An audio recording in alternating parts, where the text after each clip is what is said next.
অনেক দিন পর আজ আবার গাছগুলো নিয়ে বসছি।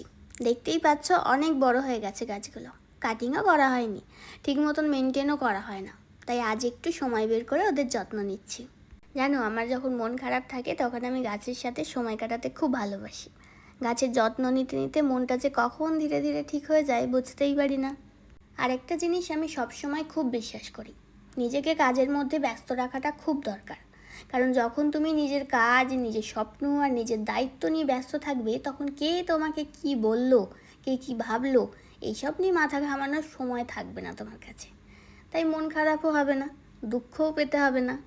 সত্যি বলতে আমি সারাদিন কোনো না কোনো কাজ নিয়ে ব্যস্ত থাকি।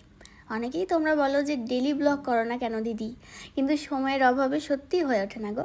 তবে একদিন অবশ্যই তোমাদের দেখাবো আমার সারা দিনের রুটিনটা, সারাদিন আমি কি কি করি। ঘরের কাজ, নিজের কাজ, সব নিয়ে কাজের প্রচুর চাপ থাকে। অনেক সময় একটু ক্লান্ত বেশিই লাগে, তার জন্য নিজের মানুষটার সাথে মাঝে মাঝে ঝগড়াও করি। কিন্তু সত্যি কথা বলতে কি, আমি কাজ করতে খুব ভালোবাসি, কাজের মধ্যে থাকতে খুব ভালোবাসি। তাই কষ্টগুলো কষ্ট বলে আর মনে হয় না।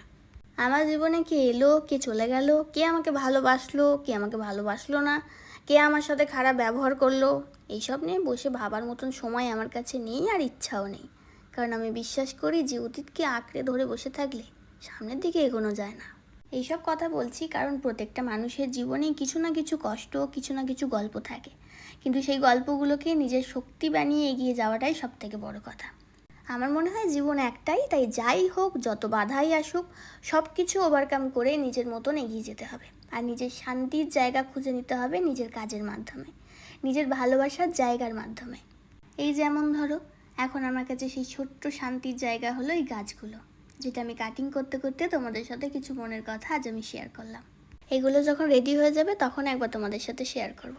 গাছ আমি খুব ভালোবাসি, কিন্তু এতটাই ব্যস্ত থাকি আর বাড়িতেও সবসময় থাকি না, তার জন্য গাছ বেশি বেড়ায়নি। কিন্তু এই গাছগুলো একটা করে নিয়ে এসেছিলাম, সেগুলো থেকেই আজ এতগুলো হয়ে গেছে। এই গাছগুলো খুব একটা যত্নের প্রয়োজন হয় না বলেই এই গাছগুলো আমি রেখেছি। আমার মতন কে কে গাছ ভালোবাসো অবশ্যই কমেন্টে জানিও কিন্তু।